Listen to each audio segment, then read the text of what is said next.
I was going to call the promises, and I was wondering which one. And during the first share, I thought of we will intuitively know how to handle situations that used to baffle us. And the situations that baffle us are the ones that we can't control, but we want to.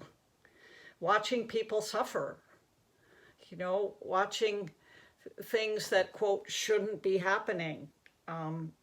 And I love, Kathy, that you brought up our higher power, because I think in this promise specifically, how do we intuitively know how to handle something that baffles us? It's because we're filling up our spiritual bank with lots of connection with our higher power,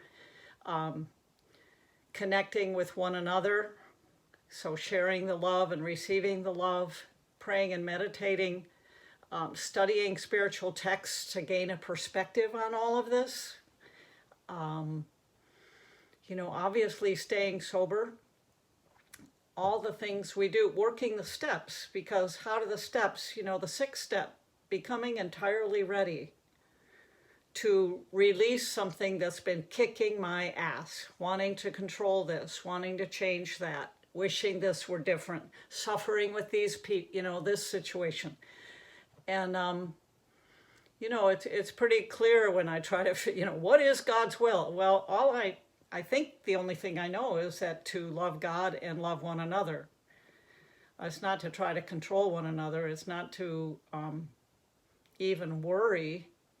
I think compassion is a wonderful emotion to have, which I think connects us with the strength in the other people who are going through difficult things, to see their light, to see their truth, to see their strength, and then to shower them with love if we can, even if it's not directly, if it's through prayer.